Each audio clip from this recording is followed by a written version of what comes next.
Well, welcome everybody to the employer panel being called What Are Employers Looking For Anyway? That's surrounding the international professionals and public servants. We're so glad you're here. Thank you to our panelists for being here tonight. We're very excited to have you.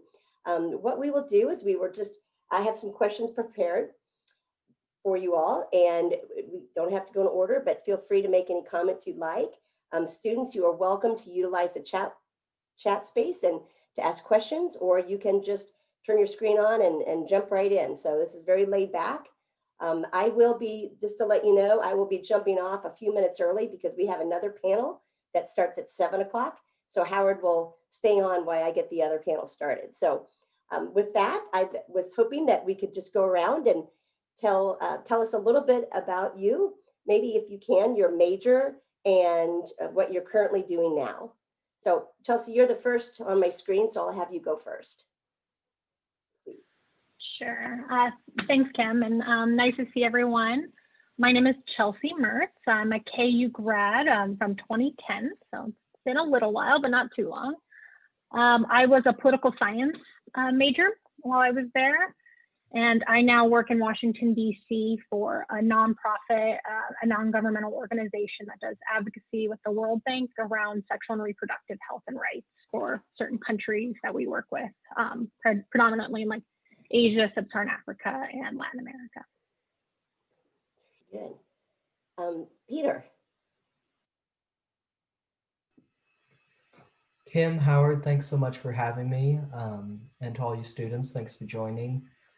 I went to Benedictine College, that's up in the northeast corner of Kansas, and I studied political science. These days I'm in Topeka and I work at the Kansas Health Institute, and that's a non-governmental, non-profit research organization that primarily focuses on doing research and educational information for legislators. So we don't have any sort of advocacy role, but we try to pride ourselves on high quality research and kind of timely information to help as legislators make the difficult decisions that they have to.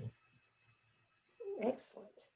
Okay, I'd like to ask, think back when you first got that very first job, and maybe you could tell us how you got that job, and then any advice that you might have for students who are searching in your areas or within public service.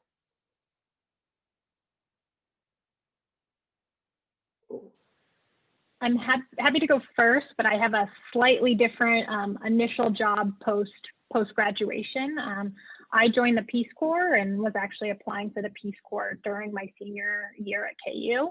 And I left within a month of my graduation from KU, and I moved to Malawi with the Peace Corps and was a Peace Corps volunteer for 2 years. So I was going through all those processes during my senior year, the interview process, the application process, and wrapping up all my time at KU while also planning to move abroad for a couple of years. So slightly different. So happy to answer questions on that later. But what did, if you wouldn't mind, what was that experience like for you, and would you recommend it for someone who's going into any kind of international work or public service work?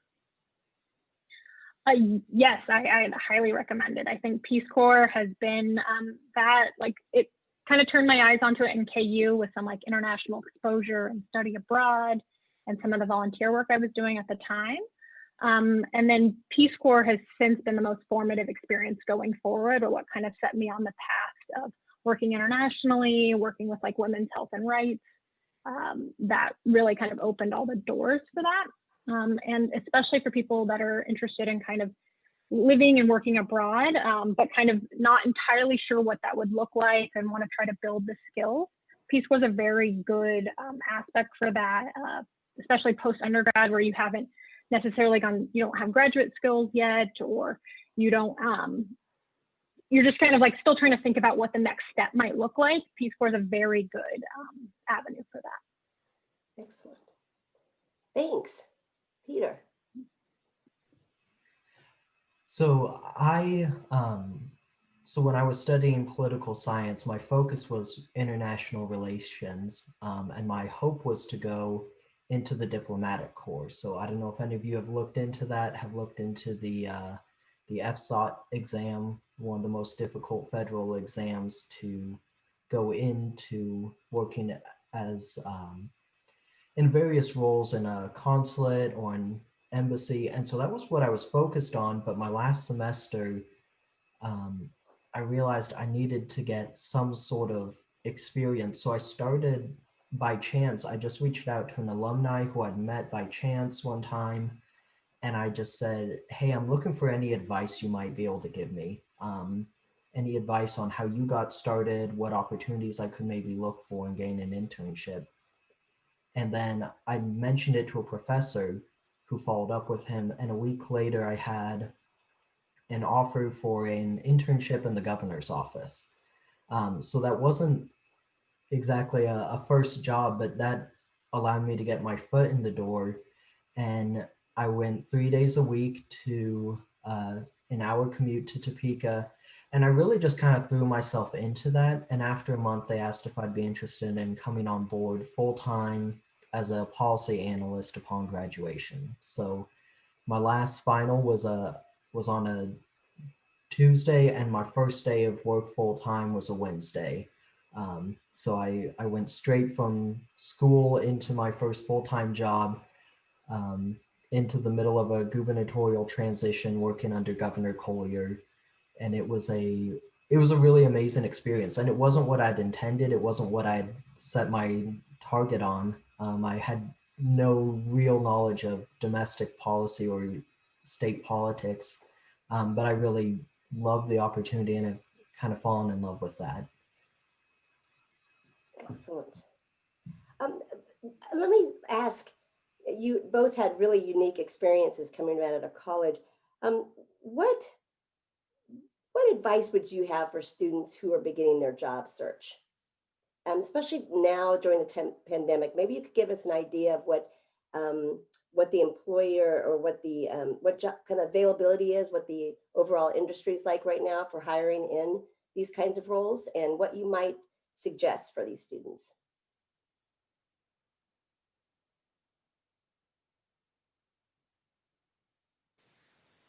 So I've had a couple different thoughts on that. At least some of the sort of jobs I've seen, and as friends of mine are actually applying for jobs right now, I think being able to discuss your experiences, whether that's in the classroom or through like volunteer or like summer jobs and things like that, it's being able to not only discuss your experience, but also outline how those experiences can prepare you for other sort of work. So whether that's you have written a number of papers and have done so quickly and can like analyze information and write reports, like that is a very valuable, tangible skill. And it's one of those things where you don't necessarily think about like, oh, I have to write another paper. This is like, oh, this seems overwhelming. But like, if you think about it in a way that that is a very valuable asset in terms of if you're wanting to go into sort of like analytical role or do even like in my sort of work that's advocacy, we do a lot of work, reporting, assessments, things like that. So being able to qualify and be able to translate experiences, that is immensely helpful. That's kind of on the one side. And I think some kind of other hard skills, and that you can also mention, however you may have like gathered those. So whether that's if you're taking a foreign language class, so you can speak French or Spanish at like an intermediate level or advanced level or something like that, that always looks good, especially if you're wanting to work internationally. And things like coding or data analysis, things like skills like that are also incredibly helpful at this point in time.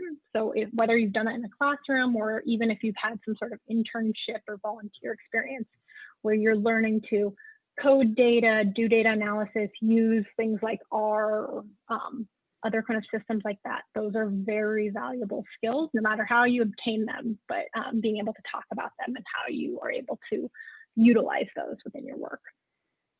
Very good. It seems like you're talking about having both a combination of kind of hard skills and soft skills as well, which is really important. And we talk about that a lot with students. Peter, do you have anything you could add? I absolutely want to echo that. That's all excellent advice. And then I'll just add a couple of other thoughts in addition to that, which are I've really found that nothing has mattered as much in my career trajectory as relationships. Um, that was how I got my first opportunity, was not being afraid to follow up with someone I'd met one time who gave me their card, and to follow up, with a professional, respectful email, but to really try to make sure that you're people focused, build relationships, and really try to learn from anyone you can starting out, asking for advice, asking where you can grow, develop. And then something else that I've learned in my first couple jobs is just how important working with those first people that you interact with, especially your supervisor, um, whether that's in a volunteer role or your first job. But building a mentorship relationship can make a world of difference. And so I would really encourage you to think about who are those mentors, whether professors, people who you've worked for, people who have overseen extracurricular activities. And don't be afraid to go to them to ask them what advice they have for you. And I think after that, sometimes it's going to people, and in addition to showing your hard skills and soft skills, also show that you're willing to hustle, that you're willing to adapt, especially under the strange times that we're in, where the question is, are we returning to offices or what's going to be virtual? And just showing that you're willing to adapt to what's needed early on, and kind of hustle now, to save yourself time later. So that's what I'd like to add on, but absolutely I also want to echo what Chelsea said. And Peter, you made a comment that you said you really didn't know much about, what did you say, domestic I'm on a call. policies and so forth. I think there's a lot of students that will look at a job description and it is scary for them because they think, oh, I don't know this or I don't know that. And they are hesitant to apply, and they see qualifications and prefer to qualifications and believe that if I don't have all of those, I'm not an eligible candidate. Mhm. Or they don't see how some of the experiences they have in their classroom or in internships or their jobs translate into that. Could you comment a little bit about that? What you think, about not having that experience but being able to work in those roles? Yeah, absolutely. I've been asked a few times since graduation what classes were most helpful for me, in going into politics, and now a role that has a component of legislative monitoring and data analysis. And oddly enough, the classes that I always go back to are classic literature classes, because I had to read 500 to 600 pages a week in often difficult writing styles, anything from, uh, kind of late Victorian English to just really technical uh, transcripts. And I had to be able to give a big picture and a really detailed summary of what I'd read. No experience through college has helped me more than those two, which is not what I thought. I thought it would all come down to what my experiences were. But when I can go to someone who's looking to hire, or I can look at a job description and say, what they want to know is they want somebody who's willing to put in the work to gather information, understand it, and then summarize it back to someone. You'd be amazed how many jobs can be boiled down to that process. And just being able to understand, I have those skills. Yeah, I haven't worked in politics before I got that internship, or um, I haven't ever done, heavy data work, but just understanding, being able to analyze a volume of information and kind of speak right about that articulately later is really a huge thing. So don't be afraid to kind of understand what skills you possess that aren't literally going to match up with the job description you're reading. That's really, I've never thought about having those literature courses as being so helpful. And I'm assuming, I can't imagine there's really long documents in government politics. I've never heard of such a thing. um, Oh, that's great advice. can I Chelsea, can you add anything to that, or is there that you would? Yeah, actually, when Peter said that, that really sort of resonated with me as well. Just, I think the classes that have always prepared me the most have been the ones where I've had to read large amounts, often a book a week, and be able to not only discuss it, summarize it, but be able to write something about it very quickly. So kind of quickly synthesize information and large amounts of information. So I've had a variety of classes that fit that bill, that whether that's literature or sociology or political science classes, but any sort of class that does that has always kind of ticks the box in terms of like, it's been very helpful for me in synthesizing information going forward. It's good to know if the students that a lot of this of you all, I'm sure you have what, probably 4 months left until graduation, and you're wondering, well, great, I can't really enroll in a literature class right now, or my schedule's all full. What other things can students do now? I mean, we're obviously in a global pandemic, and internships are a little more rare than they were a year ago. But what kinds of things do you think they could do now until graduation that might help them prepare for entering the workforce, and particularly in your fields? And can I add just an addendum to Please. that? And Anne is here. Oh, And so we'll introduce her in a second. There's Anne. Hey Anne, hi, Anne. can you hear us? She's on mute. Yeah, I can hear you just fine.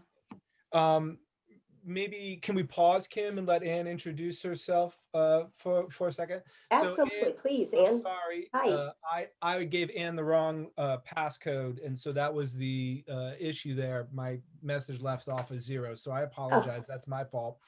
So Anne, we just started with introducing ourselves and sharing a little bit about what our academic background was, particularly KU, and what you do now.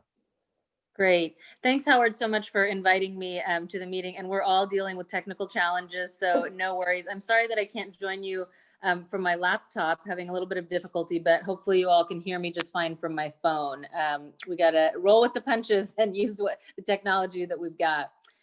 So thanks for inviting me to this conversation. I was a KU graduate in the communication studies area with an emphasis in intercultural communication. And, you know, honestly, when I was getting ready to graduate from KU, I had no idea what I wanted to do. I didn't know that there were, you know, such things in, you know, the global sphere for all these different careers. I grew up in Wichita, Kansas, so just really didn't have a sense of all of that. But one of the things that, you know, I did my senior year was go to a lot of career fairs. So obviously talk to a lot of employers, pick up a lot of materials, things like that. And one of the things that I did was I happened to pick up a pamphlet on the Peace Corps. And you know, just kept walking, didn't even talk to anyone. And then several weeks later, when I was looking through those materials, I started to read about what the Peace Corps was. And honestly, it felt like it was speaking to me. It was the opportunity to go to another country, to work with other cultures, to teach and to learn a new language. So all of those things sounded really interesting to me, and really like what the next step that I wanted to take was. So I applied into the Peace Corps, and I got in, and I was sent to Cameroon, which is in Central West Africa, for my first assignment, which was a 2.5-year assignment as a health volunteer. And that is really what got me started on the trajectory in global health. And so I've been doing that for the past almost 19 years now. Currently, I work at the Bill and Melinda Gates Foundation based in Seattle. And my role there is really managing a series of investments for Bill and Melinda Gates, specifically in the area of neglected tropical diseases.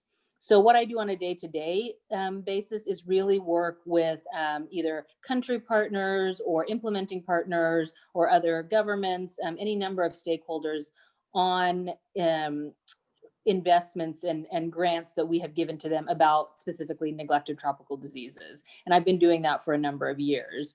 You know, after Peace Corps, I worked a little bit in the US at different organizations, worked abroad a few more times, then went to grad school, and then came out and really started my focus in neglected tropical diseases. So it's been a wonderful trajectory, KU really gave me a great foundation for that start. And one of the things, I noted some of the earlier questions were about what kind of advice would you give students? And one of the things that I would really, really encourage students to do early on is find a good mentor.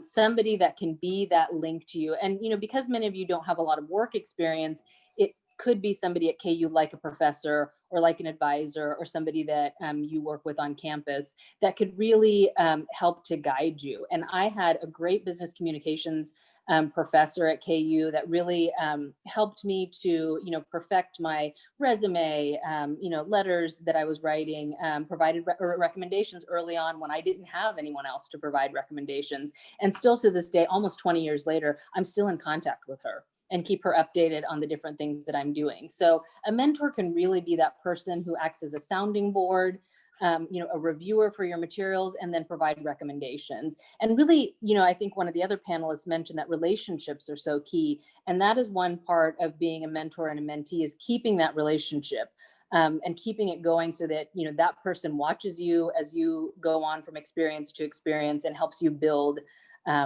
that, your credentials up in your area. The other thing I wanted to just mention was, as young people, I would really encourage folks to seek global opportunities and global experience wherever you can.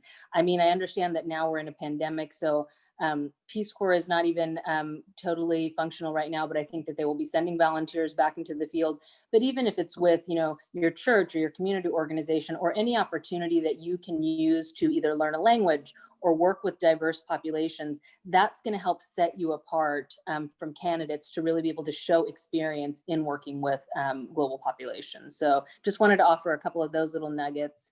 And hopefully that was enough of my background to give people a sense of where I'm at. That was outstanding. Want to introduce you to Peter and Chelsea, your co-panelists. And I'm not sure I knew this when I asked you both, but Chelsea was also in the Peace Corps.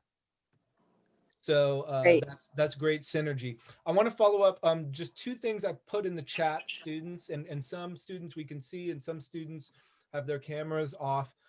Number one, there is some information about Peace Corps application, and I'm not sure, as Ann suggested, I'm not sure where they are in terms of pandemic and next class, recruiting class or whatever.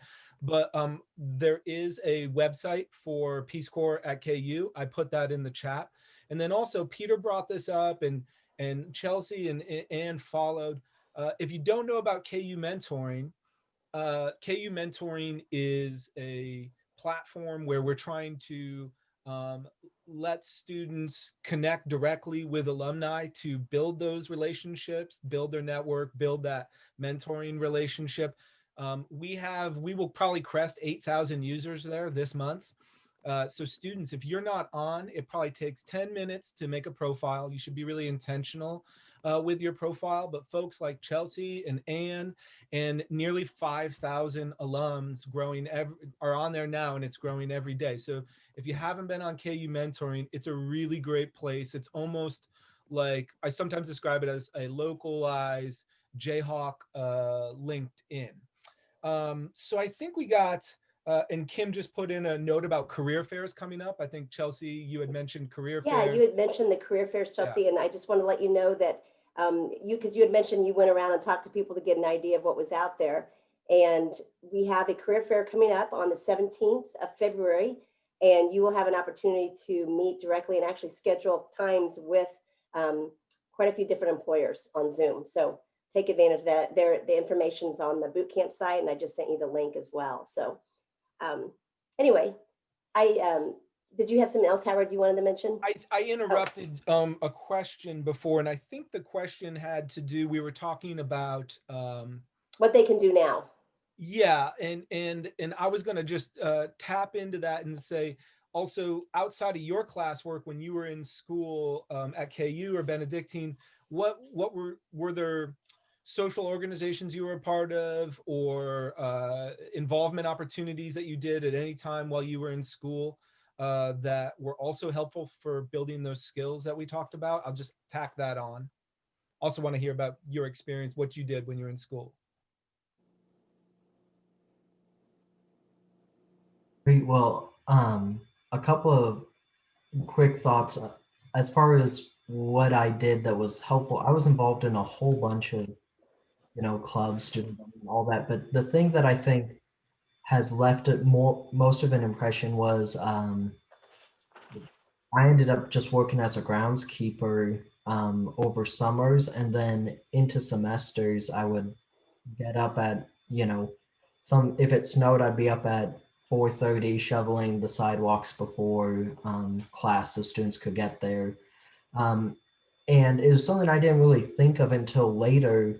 Um, and I found out that that's actually learning how to just, I guess, look at some of your experiences, look back at what you've been involved in, and understand that there are things that employers are going to see more value in than just what looks good on paper. For instance, I think I can tell people I was in student government, and employers are usually less interested in that than the fact that I say I would go and work, a couple few hours before class every morning. Um, so that's one thing you can do right now is look back at some of your experiences that aren't necessarily, you're going to have all the ones that immediately come to mind, things that you've done specifically in preparation, but go back, look at what jobs have you had, what events have you gone to, what sort of um, speakers have you listened to that may come into play in a way that you didn't expect.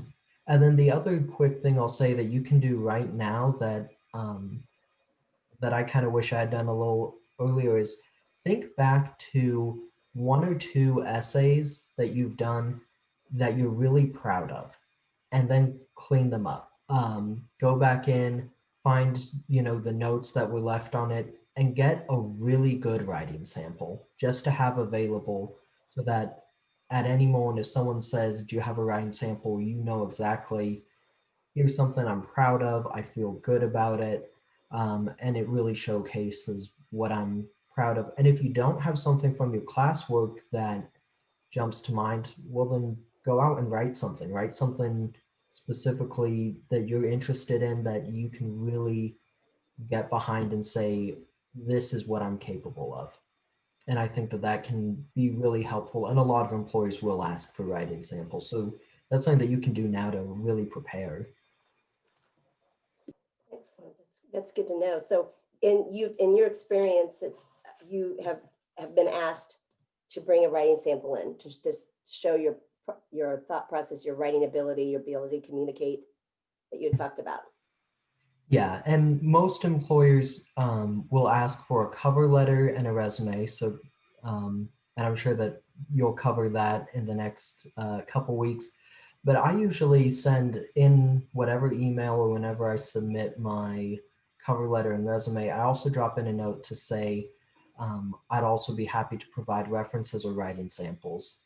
And that can make a difference just because people are looking for what sets you apart from other applicants, and being proactive to say, I have references, I have writing samples can just give you a little bit of extra edge and make you look that much more prepared.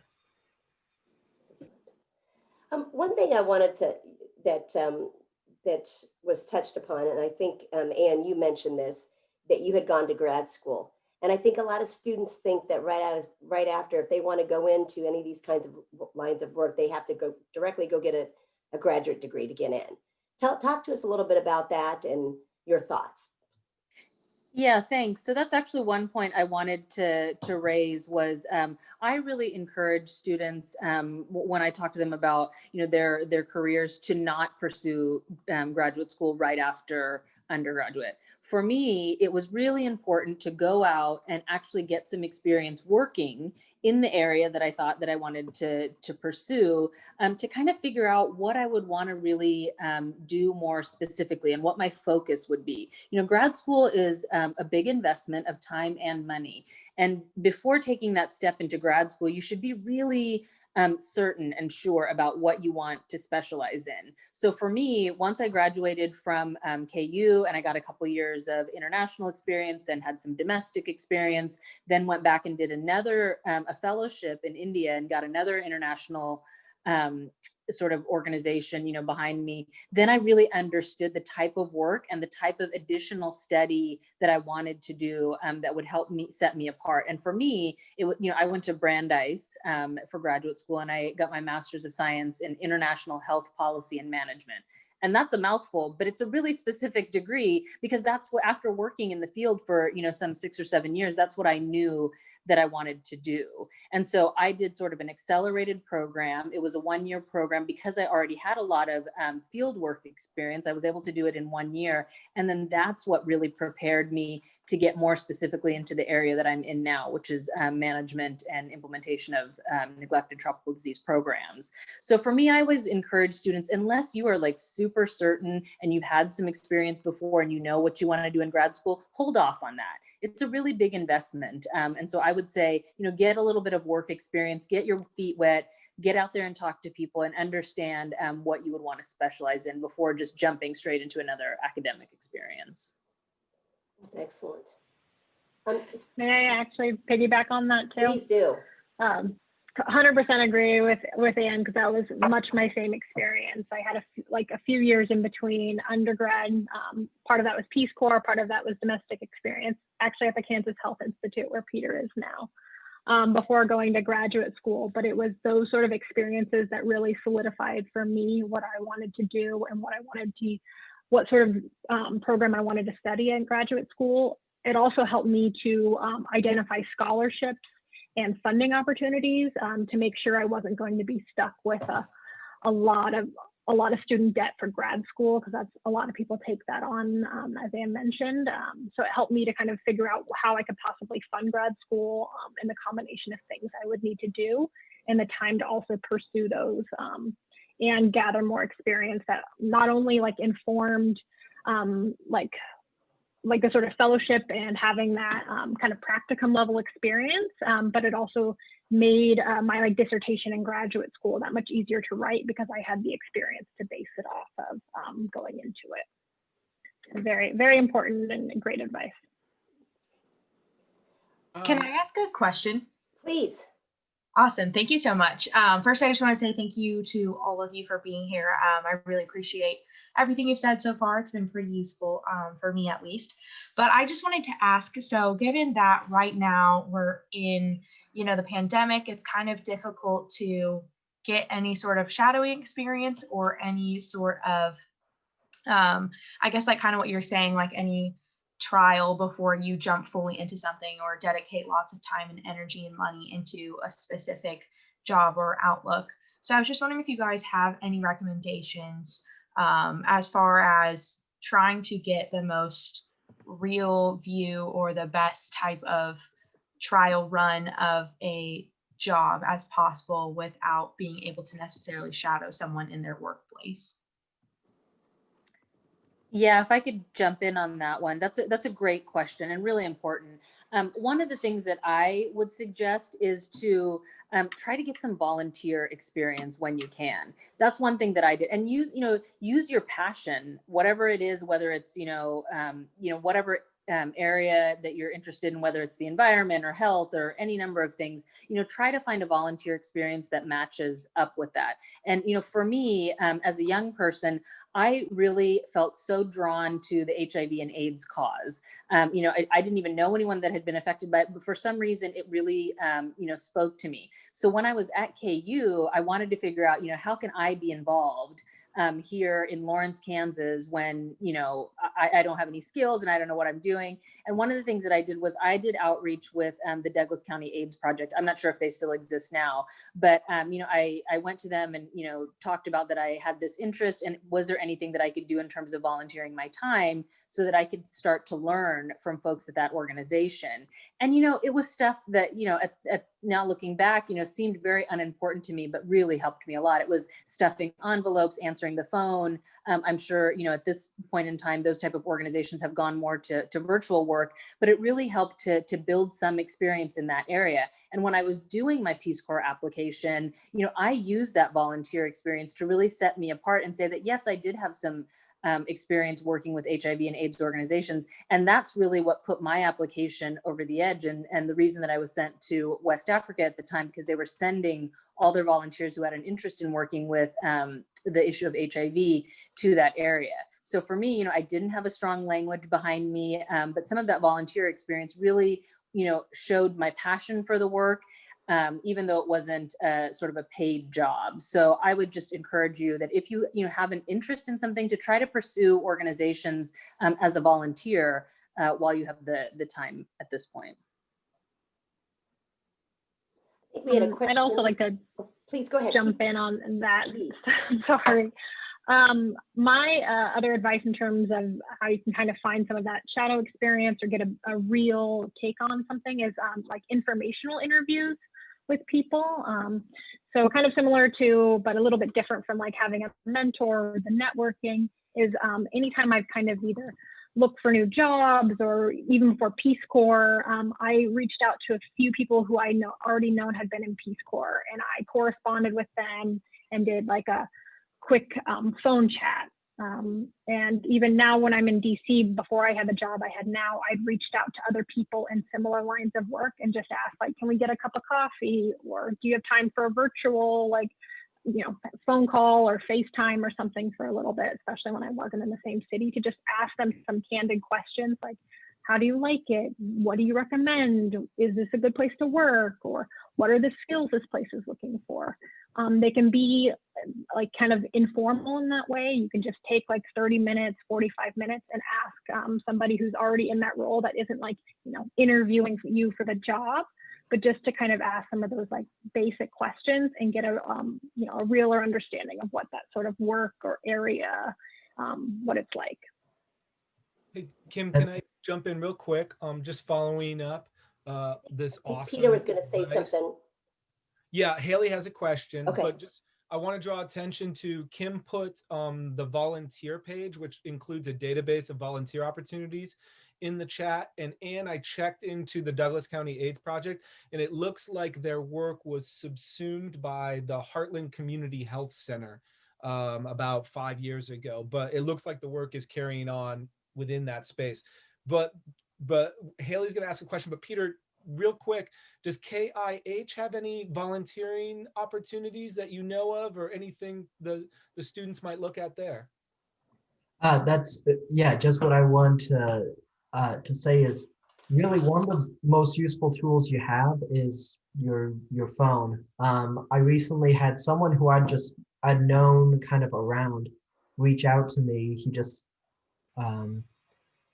shot me a text or gave me a call one day and said, hey, I've got about a month over my, before Christmas, classes let out early.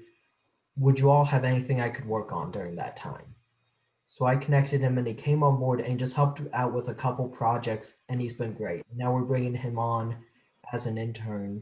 And so there are often opportunities here. We kind of, even if we don't have something posted, you can always get in touch with me and we can see if we would have something that might be a good fit. But whether it's our organization or another one, sometimes just reaching out to say exactly what Chelsea said. Find someone and just ask, hey, could we talk for an hour? And in that sense, moving virtually is almost an advantage because people are so used to it now. You don't have to be in the same place to grab coffee with someone. You can say, can we do an hour coffee break over Zoom, and just ask them questions about their job. Or if you know of someone at an organization that's kind of interesting, say, hey, I've got just this little bit of time. Is there anything that you all could use some help on? And just being that proactive, reaching out can make a huge difference. So. I'm going to follow up with that, Peter, but I want to get to Haley's question first, and then I'll come back and I want to ask a follow-up question on that. Haley, what's your question? Perfect. My question was, in the future, I kind of hope to work internationally. However, I'm finding it kind of difficult being in Lawrence. A lot of my connections have not had international experience. I was wondering kind of how did you make those connections, or did they solely come from working in the Peace Corps and that's how you made more abroad connections? Chelsea, do you want to go or should I jump in? Go for it. Okay. Great. So I understand the challenge of creating some of those connections.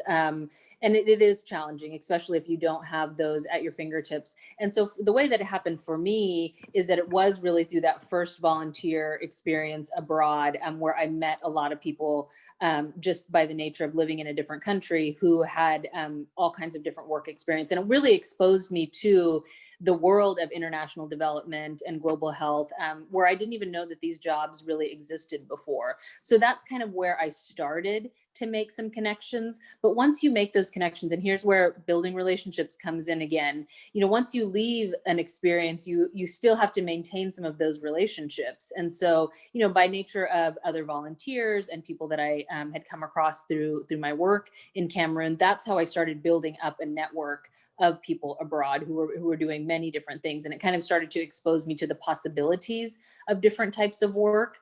So I think, while you're in Lawrence right now and can't do that necessarily, I think the idea and the suggestion of informational interviews that was given and volunteer opportunities and trying to get a little bit outside of the KU network to just expose yourself to other opportunities is where you have to start, especially in a time of pandemic where you're not going to be able to necessarily travel to some of these places to start. But I mean, I would just offer that as what my road was.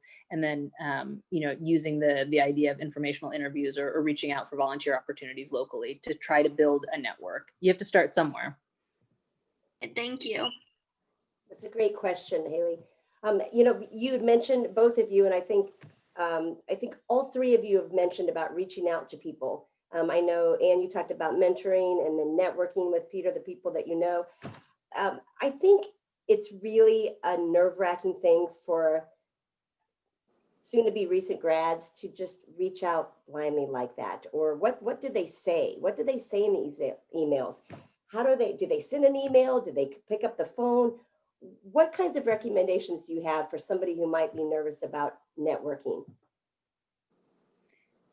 Howard mentioned a few minutes ago about the mentoring network through KU, and I've actually had several students reach out to me through that network and just and provide a little bit of background on who they are and what they're studying and what their area of interest is and why they would be interested in talking to me. And then, we've set up a call, and I've been happy to kind of, talk to them. And especially because it's through that KU connection, then you're more apt to want to, lend some time to someone. I've also had people reach out to me on LinkedIn. And if there's not an immediate connection, I'm usually less likely to want to engage in a conversation. But if it's somebody who's reached out to me because of KU or because of my graduate school or because they know somebody that I know, then I'm much more willing to. But I think you have to enter into that conversation and be very prepared because you're asking for someone's time. And so that's one of the most, scarce resources we have. And so I think that you would really need to make sure that you have a list of questions prepared, a polished way to introduce yourself and introduce your interest. But that's an excellent way to start some of that networking when you kind of don't know where to start. I would say the initial email or outreach is really important to really share who you are and why you're reaching out to them and what you're asking them for. I'll also jump in on that too. Another way I've kind of gone about some of that early networking is I had one professor at KU, Mary Clater, who I know is still there if anybody happens to be a Mary Clater. Clater in the Mary Clater family. Yeah. She was always somebody I would go into her office hours, and she is just this like mental Rolodex of people where she'll be like, oh, like, tell me about your interest, or you tell her about what you're kind of thinking about. And she'll be like, I can name 3 people who either went to that school or are serving in, like, have a job like that or do something like that. And she will like shoot off a quick email and be like, Chelsea's interested in this. I also know you work in this field. Here's both of your contact information. You should reach out. So she was always that kind of like third party who could connect me to a lot of people. And I've kind of tried to emulate some of that now that I'm a bit away from KU and in some of my other networks where I've connected a lot of people in a similar way. So if I meet somebody or someone's come to me and asked, I'm like, oh, I have somebody who also works in that field or has been on that path, I'm happy to connect you. So it's just kind of like leaning on somebody you know, or if you know somebody who has big networks, like a professor, or maybe it's like a head of an organization that you happen to be working with or somehow involved with, asking them if they have other people that might be helpful to you in the sort of work you're interested in or the field you're interested in. I just have to say, Chelsea, I think Mary Clater was KU mentoring before we had KU mentoring, just her as an individual with her network. Love Mary Clater. Want to mention that, and I don't know if any of you have used this in the past when you were back when, but I do want to point out that on Nonprofit Connect, they have a career board there that offers jobs, internships, volunteer opportunities, and sometimes they have international opportunities there. So Haley, you might take a look at that. There's a lot of nonprofit organizations that they look for that. So anyway, just wanted to mention that. Any other questions?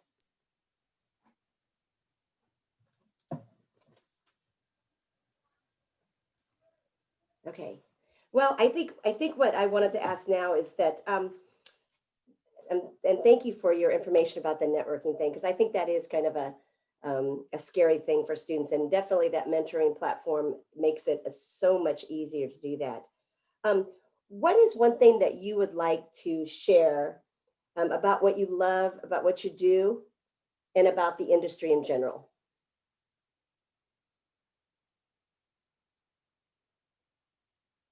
And Peter, do you want to go first?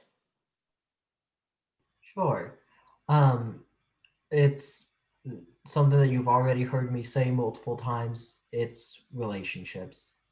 It's all about the people. You can have your absolute dream job, and if you can't get along with your coworkers or aren't interested in the end goal of what you're doing, if you're in an organization where your end goal is to help make other people's lives better or to help people, and you lose sight of who these people are, you can really get lost, and it just becomes work, it just becomes stress.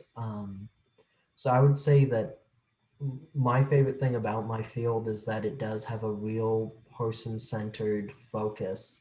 Um, and that's what I love, and that's what makes it easy to go back in every day, is good relationships with coworkers, good relationships with my my supervisor, with anyone that I meet, just being able to really keep people in mind and to see it as a way of meeting people, building those connections, and helping reach people to make their lives better. And I think that's really what has made the difference for me.